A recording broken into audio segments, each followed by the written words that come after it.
Hola, saludos a todos los espectadores, los lectores de La Vanguardia y bienvenidos a este nuevo ciclo de conferencias que le hemos llamado Sostenibilidad y que ya llegamos a su 15ª edición. Hoy vamos a hablar sobre la emergencia climática, es uno de los temas que efectivamente que ha sido el leitmotiv, el hilo conductor de estas conferencias, pero también desde distintos puntos de vista hemos abordado los océanos, hemos abordado el tema del cambio climático, como la cuestión de las energías o las energías renovables. Y hoy vamos a hablar sobre cómo se relaciona la sostenibilidad y la alimentación. Y en esta ocasión lo vamos a hacer con Jonas, me van a perdonar si no lo pronuncio bien, Jonas Jägermeyr, que es científico del cambio climático, moderador de cultivos, conocido por sus investigaciones en el Instituto Goddard de Estudios Espaciales de la NASA, ni más ni menos. Como investigador en el Instituto de la Tierra de la Universidad de Columbia y el Instituto Potsdam para la investigación del impacto climático, el doctor Jägermeyr se ha destacado por su análisis detallado de cómo los sistemas alimentarios en todo el mundo están siendo afectados por el cambio climático. También es editor adjunto asociado de la revista Climatic Change y miembro del consejo editorial de la revista Agriculture. Durante su exposición abordarán temas cruciales dedicados o relacionados con la intersección entre lo que decíamos, la sostenibilidad y la alimentación. Por lo tanto, vamos a saludar en este momento al doctor Jägermeyr, que espero que lo haya pronunciado más o menos bien. Hola. Hello, everybody. Hello, Enrique. Thank you very much for having me. I'm very happy with your pronunciation of my name. That's fine by me. And I would like to share a couple of insights. Bueno, pues cuando quieras, adelante con tu primera exposición. Right, and then we can turn into a question and answer a situation where we can go in depth and maybe clarify a couple of things. But first, I would like to show what we're working on. So I'm with Columbia University and NASA Goddard Institute for Space Studies in New York City. And we're trying to figure out what is the role of agriculture in global sustainability and what climate change does to global agricultural systems. And there's no way around the question of climate change without looking to agriculture, because agriculture contributes about 30% of global greenhouse gas emissions. At the same time, there are additional pressures on agriculture to feed an ever-growing population with higher and higher demands. But today, we really want to focus and zoom in on the question around climate change. And along these lines, we formed a global initiative that's called AgMIP. And I'm sorry, we're scientists. We love abbreviations and acronyms. So AgMIP is the Agricultural Model Improvement and Intercomparison Project. So those are about 1,500 people who are all concerned about agriculture and climate change, and they come together and ask the same questions, but really try to come to answers with very different approaches. So you see this flower diagram here in the middle, and that's all these different efforts and initiatives that we are coordinating within AgMIP. And there's, at the top right corner, this what we call Ag Grid. And there's just one component of it, but that's really important because it's the global modeling. Okay, so we are using computer models that simulate Earth systems, all the processes, how plants grow, how the climate is changing, how weather patterns are impacting plant growth, how crops are being harvested, and then try to get to the questions, how a shifting climate may potentially change these growing patterns. So in short, we are invested in climate impact science.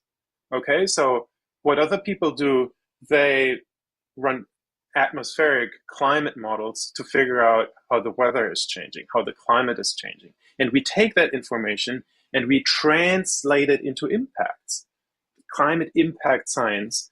And what we're doing here in AgMap is try to formalize that effort, make it more standardized, using additional models, using an ensemble of models to really reduce uncertainty and create outputs that are actionable and usable for stakeholders. Cynthia Rosenzweig is one of the leaders in our field. She works with me at NASA, and she was the laureate of the 2022 World Food Prize. And that was a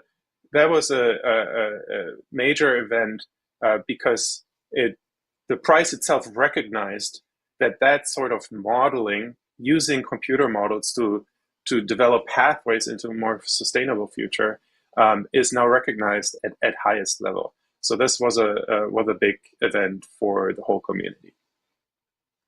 Now I want to share just an example how modeling like that can look like. Here is a setup for the state of Iowa in the United States.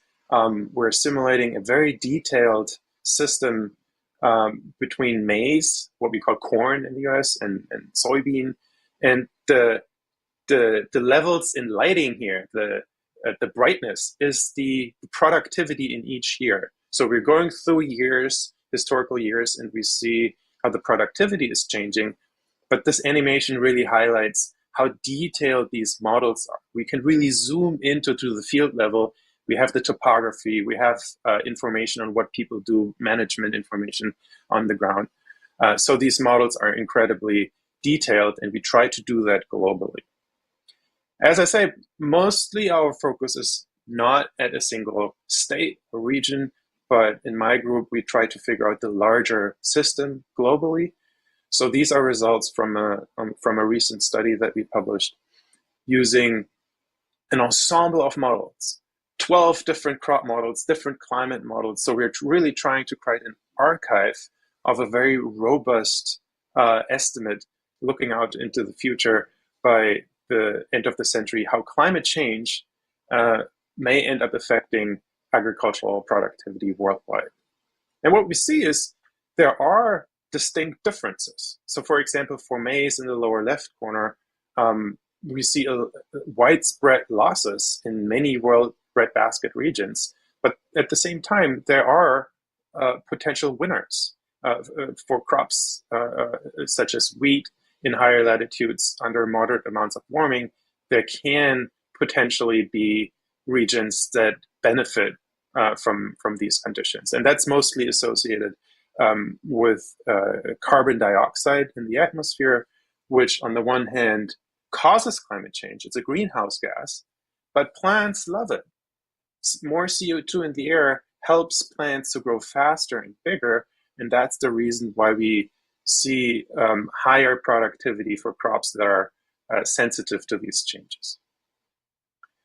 One main result that's very robust, and that's not immediately clear from these maps, is that the climate change impacts are strongest in lower latitudes. So what we're seeing here is a latitudinal profile. If you want an average across the vertical axis of a world map, and we see that in orange, the losses for maize productivity are largely concentrated in the latitudinal band between the Mediterranean, the subtropical and tropical regions. And even for maize, these simulations indicate that there can be potential gains at higher latitudes, but maize is usually grown at lower latitudes. So that's another reason why maize sees bigger losses than crops that are grown at higher latitudes, for example, wheat. Another main finding that I would like to share at this point is a metric that we introduce here that's called time of emergence, the time of climate emergence. And that's very simple. It's when the mean signal, the solid line that gradually changes, leaves the envelope of historical variability. Okay, so once that signal leaves the historical range, we call that emergence, and it's important because that's the state of a new norm. That's when things substantially shift and enter a new era. And that's important because it looks at the problem from a risk perspective.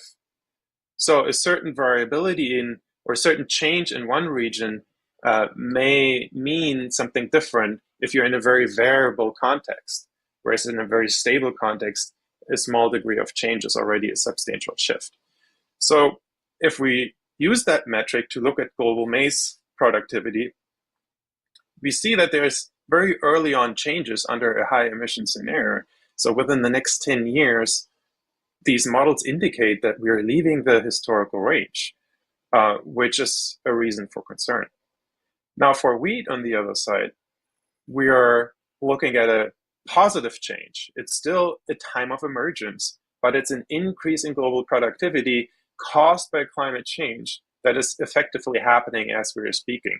So the years that we're simulating are actually around this year and the next few years. But it's also important to note that while the models indicate higher productivity for wheat, that is short-lived, and we're seeing a leveling off mid-century and then a decline towards the end of the century. Now, these results are publicly available. We're an open science community, so everything we do at NASA and Columbia is publicly available, and there's a lot of teams and publications around that. So here's an example where these results were used in the IPCC, the United Nations Climate Change Assessment Report. Results are in there, but also, for example, in various publications in The Economist.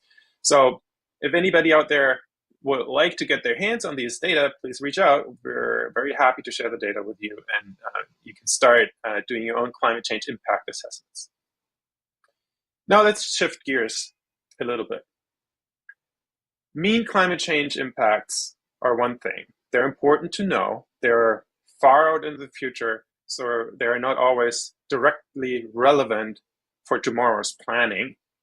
But mean yield changes hide that there can be potential high variabilities, fluctuations between years. You can have one very bad year followed by a good year, but on average, you're fine. But it's really these swings, the annual changes, that can cause a lot of problems for farmers, insurances, markets, and the whole food chain.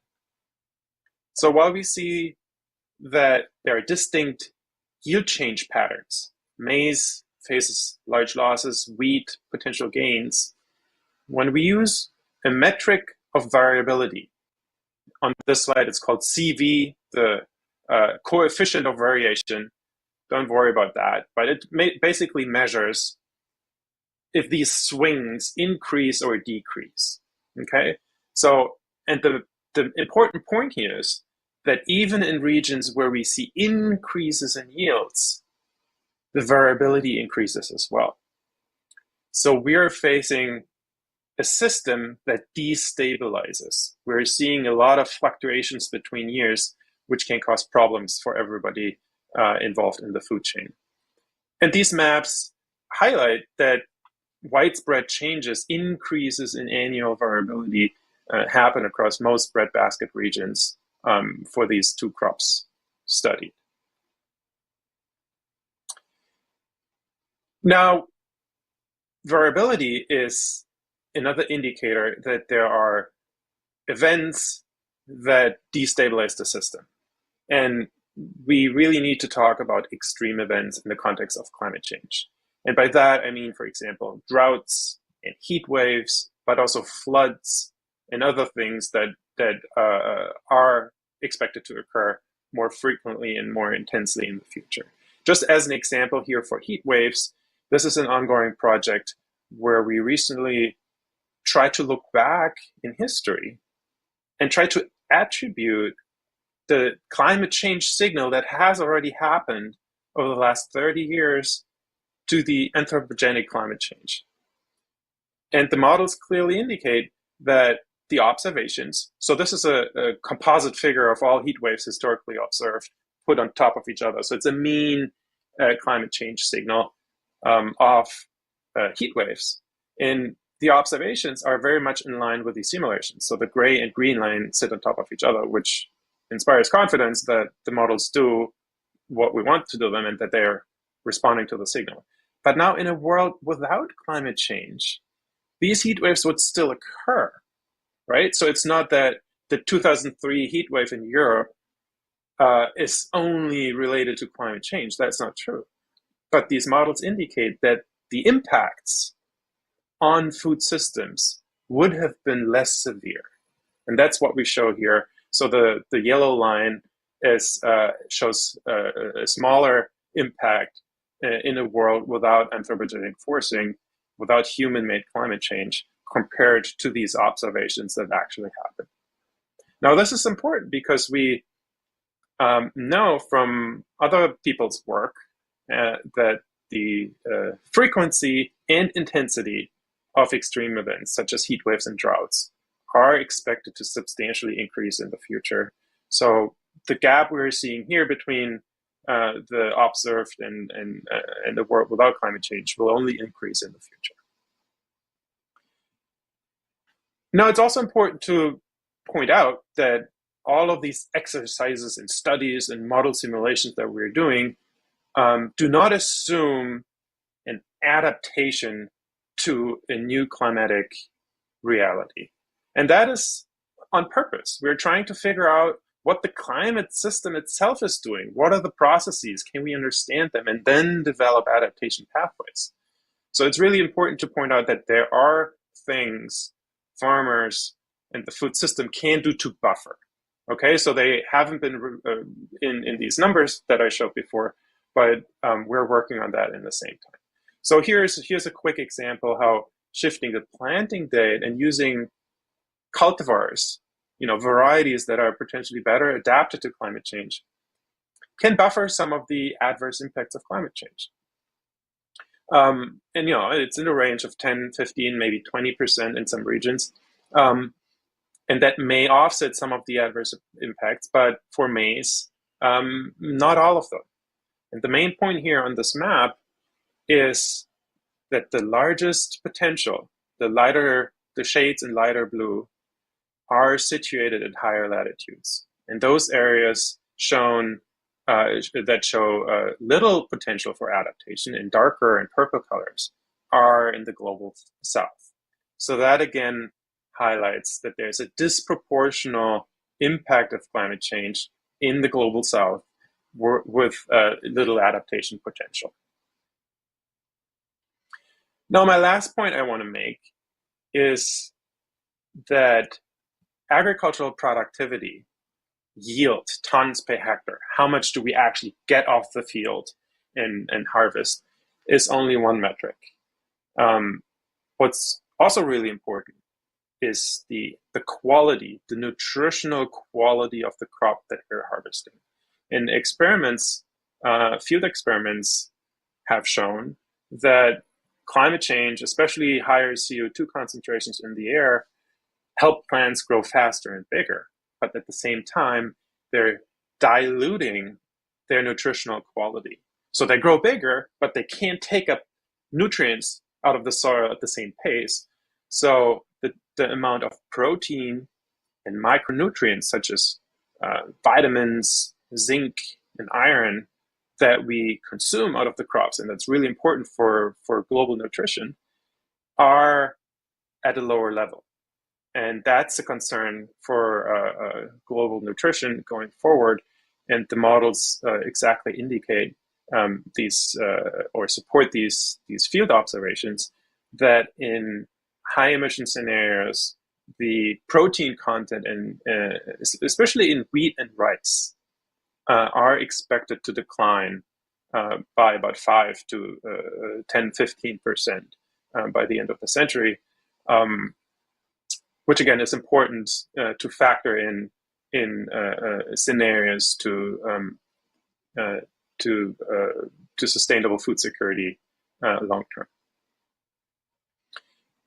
Now, I've shown a tour de force across various projects and initiatives that we are currently doing with the main findings from the research field. And let me just summarize them real quick, because I realized this was a lot of scientific work I'm throwing at you. But these 4 findings I would like to highlight here are pretty robust. So these findings, are there, and we can refine them, but they're pretty established. So the first is that the climate change signal is stronger than previously expected. So, and that means changes will be in both directions. Climate change is not only just putting a blanket of negative changes over everything. It's a very complex response with potential winners and losers, which we have to understand better. But the signal is stronger than we previously thought. Now, the climate impacts are expected to emerge very, very soon. So our models indicate that these changes are pretty much around the corner in many bread baskets around the world. So farmers need to start adapting, looking to different varieties, starting breeding programs, and get ready for these fundamental changes that are expected to occur, if those are positive or negative, but the system is going to change. And then I made that point a few times now, is that the largest impacts are expected in lower latitudes, which is a disproportional effect, especially to the poor in lower income countries, linked to smaller adaptation capacity. And that's in IPCC language, a reason for concern. And then finally, climate change not only affects yields and productivity, but also the nutritional content of crops, which further challenges future food security. With that, I would like to thank you for following these words. And I'm always happy for people to reach out to me and ask questions or engage or work with the data.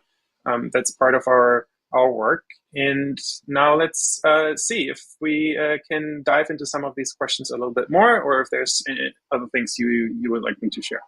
Thank you so much.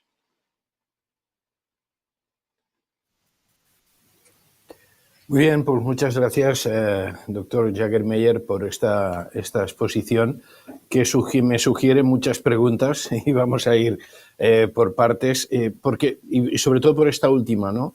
Estos datos que ustedes trabajan en la Universidad de Columbia, ¿los comparten con quién? O sea, más allá de tenerlos en algún site, en algún repositorio, ¿vosotros trabajáis activamente con gobiernos, con productores, les asesoráis para que primero sean conscientes de la foto que tenemos y luego intenten mejorar o cambiar algunos de los procesos para irse adaptando a este nuevo escenario? Yes, 100%. So our work is at several levels. In AgMap, we work at the global level with all these model simulations that are mostly our stakeholders for these are IPCC, government reports, and agencies. But we more and more start working in more regional and actionable context.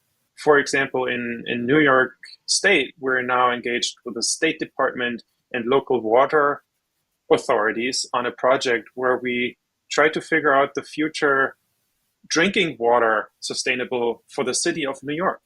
And that's very hands-on-the-ground work where we do our model simulations, but at the same time work with farmers, work with policymakers on the ground. And, we're really here with the people who make the decisions. So I think that's really important to listen to those stakeholders first before you start going back and do your model simulations, because it's really important to know what the actual problem is on the ground before you find solutions and try to implement them. Me interesa el tema de Nueva York, si puede explicarlo un poco, porque justamente en España estamos ahora teniendo una sequía muy intensa desde hace 36 meses que está lloviendo muy poco y en algunas zonas del país pues están entrando casi, o si no lo están ya, en estado de emergencia en relación a la sequía. ¿En qué sentido están colaborando con el Estado de Nueva York? ¿Predicen si va a llover o no? ¿O les ayudan a administrar el agua que tienen? ¿En qué línea están trabajando? Mm-hmm. Yeah, it's an intricate process. It's a multi-year project where we work with different agencies. And first of all, let me say, for New York State in the northeast of the U.S., climate models actually show an increase in precipitation. So this region is actually seeing higher amounts of rainfall in observations historically, but also projected out into the future.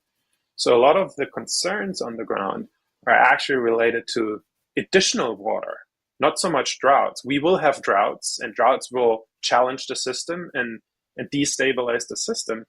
But many of the questions we're trying to answer here are, how does additional rainfall change your nutrient runoff from your fields, from your agricultural fields, and then adds nutrient loads to the water bodies and affects water quality downstream for the city?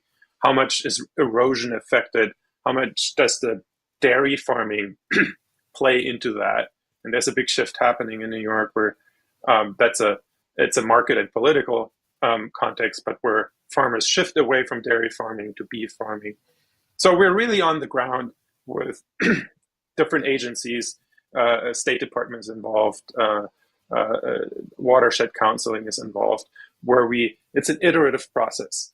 We have a certain set of questions, we call them best management practices, that we then try to include in the models, figure out if that's beneficial for the whole region, and then we go back to the farmers and ask them, is that actually possible to implement, and what do you think about that? And then come back to the models run. So it's an iterative process, multi-year, where we figure out the long-term sustainability of drinking water for New York City. Entonces entiendo que allí tienen el problema opuesto al nuestro, es decir, allí les va a llover más de lo que necesitan y aquí no nos llueve. ¿En algún punto del mundo están trabajando en el sentido inverso, es decir, en ayudar en cómo paliar, en cómo afrontar una sequía dura y duradera y perdurable en el tiempo?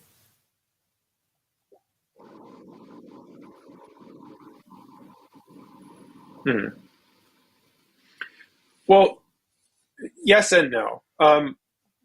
We're not a development agency, right? So we don't have people on the ground who then in Kenya, work with the farmer and say, this is what you need to implement tomorrow. So we're part of these projects, but we're really, what my team at Columbia and NASA is doing is we're the theoretical backbone. We're generating these larger term insights that then can turn into something more actionable. But of course, climate smart agriculture or climate sustainability and resilience in agriculture is one of our main concerns. And we are across AgMIP, that global initiative with the flower diagram that I mentioned early on in my presentation. We have all these different initiatives. And I work at the most abstract global level. But then we have a lot of teams that are actually more engaged on the ground. They are rerunning these simulations for a regional context, economic considerations. They are looking if these scenarios are actually viable on the ground. So there's a lot of stakeholders and farmers involved that help make decisions and figure out pathways. But if your question is more towards what can be done on the ground, right? So there are a couple of scenarios that we can highlight and then maybe go into that if that's interesting. But one important implementation is supplemental irrigation. So there's especially in sub-Saharan Africa, where the current level of implementation of irrigation is very low. Only 5% of farmland in Africa is currently under irrigation, so there's a lot of potential for that, but especially connected with rainwater harvesting. So if you implement an irrigation system, that's a huge upfront cost, but a small-scale water harvesting system where you save rainfall runoff and then reuse that for supplemental irrigation during dry spells, that's a measure that can go a long way. But it's also the choice of crops and the varieties that's really important. So certain crops are simply less suited and less adapted to a changing climate reality, and we see that maize is one of them, and is very sensitive to changes in climate, whereas other crops that are currently less well known have potentially much better outlooks in the future. And we're engaged in another big project where we try to look into these what we call opportunity crops that are beyond the big staple crops that we're usually working with maize and wheat and rice and soybean, but we really look to new ideas. What is about cowpeas and finger millet and teff, and crops that especially in the Western world, don't really eat, but they carry a lot of potential under climate change. So we try to evaluate those and then derive recommendations for implementation.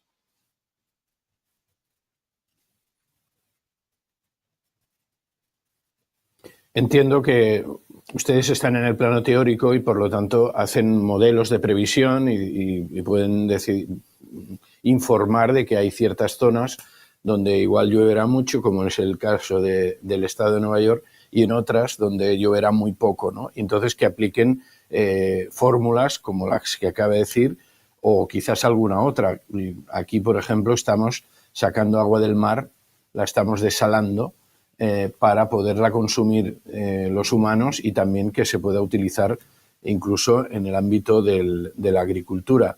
Esto, claro, en su día se habló de que esto necesita mucha energía para desalar el agua del mar, pero ahora con la energía del sol y sobre todo en los países donde están teniendo esta intensidad calórica, quizás podría ser una buena solución, ¿no? Tener la energía gratis del sol para sacar el agua del mar y poderla utilizar no solo para consumo humano, sino también para agricultura. ¿Es una buena opción?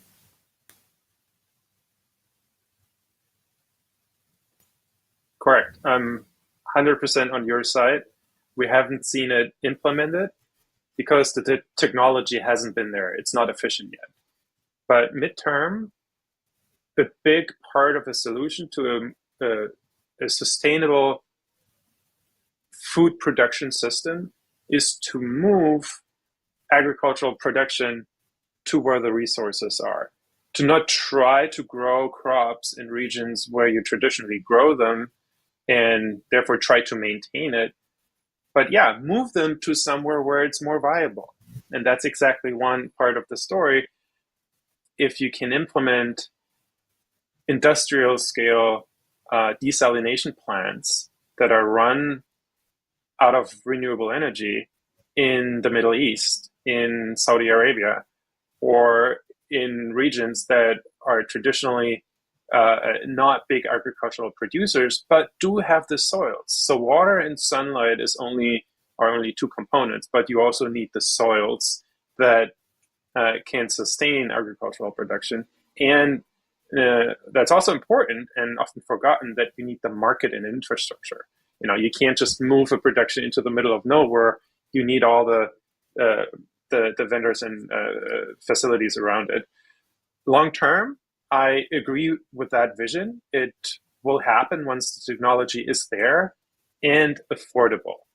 Even though today we could implement desalination plants, and it's currently being done, that run on renewable energy, it's, to my understanding, and I'm not an expert in that field, so people can contribute to this discussion, but in my understanding, it's still prohibitively too expensive to do that at an industrial scale. Along the same lines, people often ask me, what do you think about vertical farming? Or urban rooftop farming and vertical farming. Is that the future of agriculture? And my response is usually, yes, I like the idea. It's, but it's not at a level, at an industrial scale where you grow staple crops that feed 10 billion people on the planet. It's so energy intensive that you simply don't have the energy as of now in today's environment and system where you could scale that up to the degree that it really feeds the world.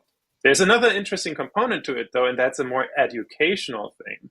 If you have rooftops in New York City where people can come in and look at the crops and reconnect them to nature, and they can learn where food comes from. If the supermarket grows their salad, their lettuce on their rooftops and has it as an explorative participating adventure, that's fantastic, but it's not going to feed the world.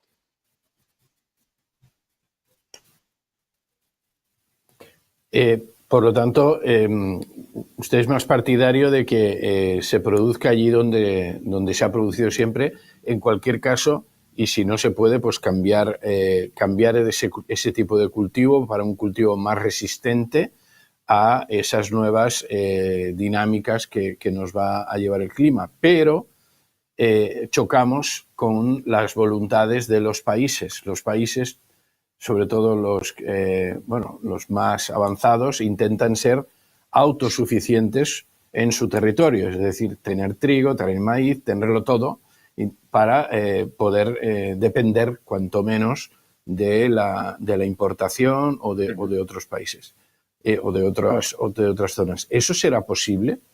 ¿Es posible que tengamos un escenario a largo plazo, obviamente, de que países puedan llegar a ser autosuficientes para su propio consumo?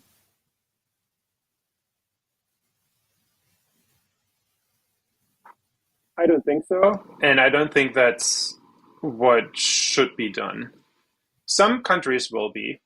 A large country like the United States that have ample climatic space in the soils to really, they're one of the big main agricultural bread baskets in the world. They are still not self-sufficient, but for certain crops and commodities they are, and export a lot. So, but I don't think it's something we should strive for. That goes against your principle of global sustainability. It is much more, there's a lot of potential in moving crops to where they grow best and let them grow there, and don't try to force grow them in regions where they have a negative effect on the environment, use up a lot of water, and may potentially only use a marginal yield. So I don't think that's a strategy that should be promoted, even though politically and economically it comes down to a dependence on trade, global food trade and imports. And that's another story. With the current war in Ukraine, we saw the Black Sea wheat market collapse. And there are a lot of importing countries, including Egypt, which are one of the largest wheat importer countries in the world. And they strongly depend on these exports. So the trade dependency in a scenario where you shift productivity of crops to regions where each crop grows best. You don't want to try to grow coffee and a red wine variety in northern Germany. Let the coffee grow where it really grows best, and then import it. And let the wine grow where it's best, and let the maize grow where it's best. That's from a global sustainability perspective, the ideal scenario. But if that's politically viable, that's a whole nother question. But I think we should put more effort into protecting global trade, into making trade barriers more difficult to implement, and protect importing countries more, and therefore help redistribute crops to lower their environmental footprint and to increase their climate resilience. Sí, efectivamente la geopolítica luego interviene mucho en ese escenario, ¿no? Que a veces se nos escapa. Sobre el tema de acaba de decir en su exposición inicial que los efectos del cambio climático están siendo más fuertes y están llegando más rápido. ¿Eso está incidiendo, trastocando sus modelos de previsión? Es decir, los modelos se basan en cosas que han pasado y también en unos algoritmos, pero claro, ahora nos está sorprendiendo que aparecen cosas que nunca habíamos visto. Grandes inundaciones por un lado, grandes sequías por el otro, y que esto pasa más a menudo. ¿Están poniéndole las cosas difíciles a ustedes a la hora de modelizar, de proyectar el futuro más inmediato, estos cambios tan rápidos?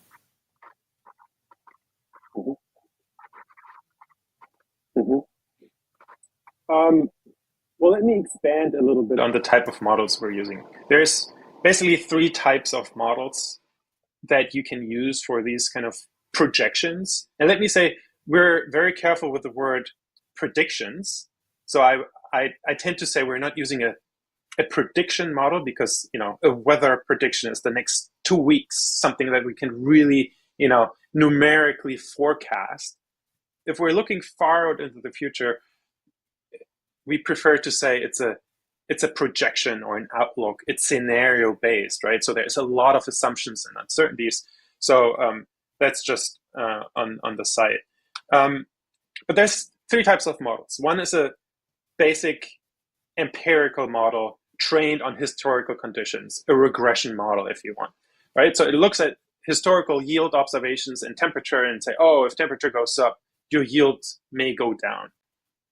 Then now, very popular, we can use machine learning-based models that use a lot of dependencies to predict something in the future. But both types of models have really limited capacity to look into a future that's very different from your current situation. How should an empirical model know what's going to happen if the CO2 concentration in the air goes through the roof, and if it's a completely different climate reality? And to answer these kind of questions, we need a more sophisticated approach, and that's what we call process-based models. So these models that we're using here really incorporate basically all the biophysical knowledge that people have generated over decades. It's not something you and I would develop overnight. These models have been developed over 20, 30 years. Each equation is in them. Everything we know about plant growth and soil processes and water percolating through the soil and growing under sunlight and clouds come in, all the processes you can think of are in these models. And that's the only way to understand a system in a completely different status. You need that kind of process-based approach to get to questions: what are tipping points? What are extreme events that we haven't seen before that now happen more frequently? How does that destabilize a system? And what are all these nonlinear and complex feedback effects between higher CO2 and higher temperature and changing precipitation patterns? All of these questions are extremely complex and need these very sophisticated models. The problem is that these models are very slow, so we run them on supercomputers, and it's demanding to maintain them and to run them. But to summarize your question, it's not necessarily challenging our assumptions or work. It just requires a different approach, and a process-based way is the way to do it.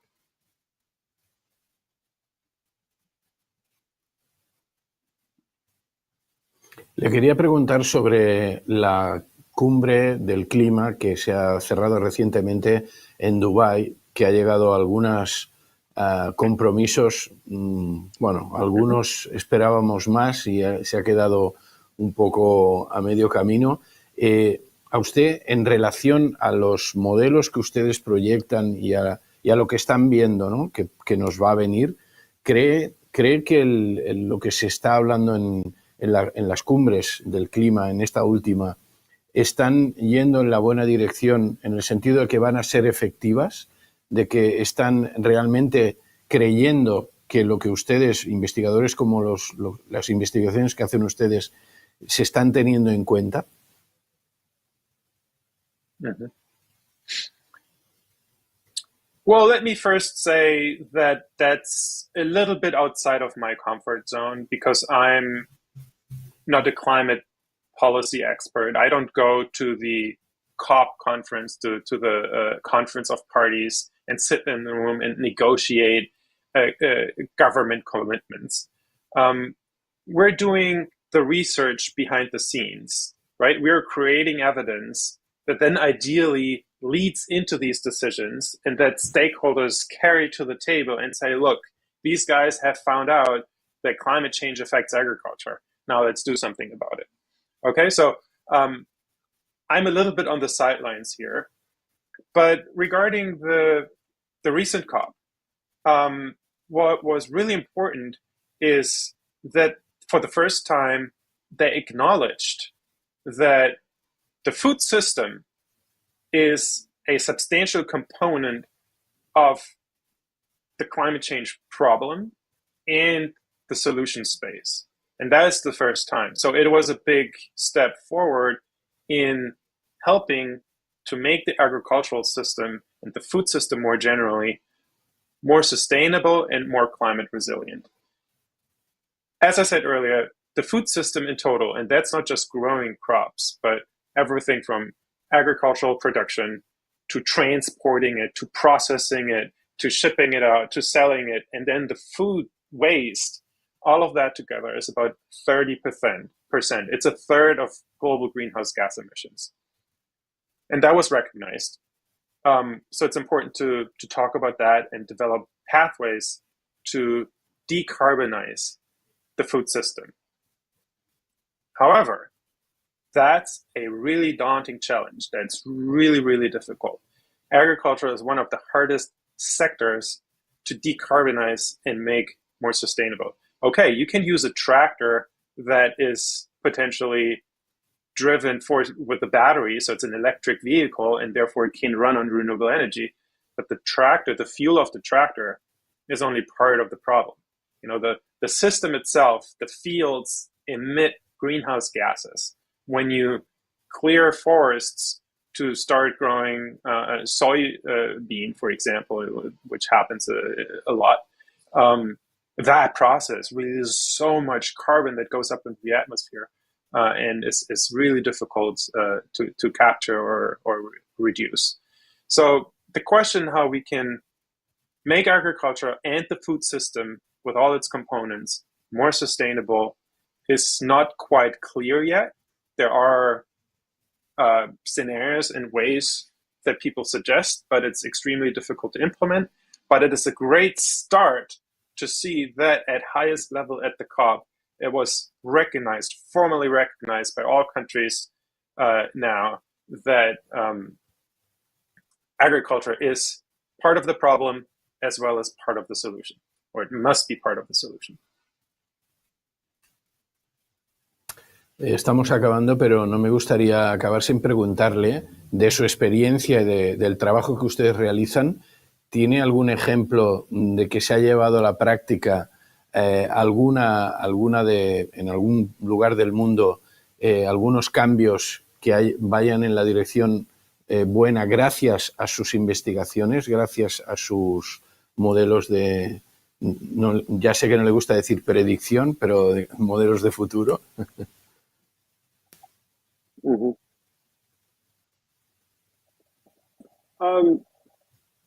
That's a challenging question because I still consider myself an early career, mid-career researcher. So I don't have so much work under my belt and decades of research that can then be implemented. So I think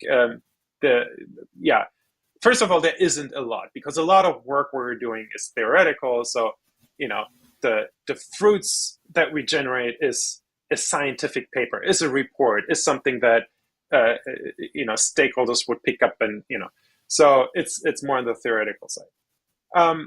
But for example, during my PhD work that I did at the Potsdam Institute for Climate Impact Research in Germany, I did a lot of research about irrigation systems. And I developed a new model to simulate the potential and opportunities worldwide of implementing more efficient irrigation systems and water harvesting systems and methods to alleviate soil moisture. And that work has led to a project that started to implement some of these measures locally in sub-Saharan Africa. So this project is not enrolled yet, but it's it's planned to use that theoretical evidence to then go on the ground and implement some of it. But I think it's also dangerous. This is not something you want to encourage doing without necessary pre-steps. So I don't want people to take our global results, zoom into one pixel, one grid cell, and say, in Barcelona, your grid cell says it's going to be XYZ. So there need to be a step in between. You need to take these results from a larger scale perspective, then go to Catalonia and say, okay, the global models indicate there is some potential. Now let's set up a regional model and talk to people on the ground and really factor in local realities to make an implementation strategy viable and realistic and meet the local requirements, right? And that's what we're going to do in that project. So we're working on the ground with people to implement that, but it's a multi-level process that I want to highlight as important, because that global ignorance can lead to dramatic failures.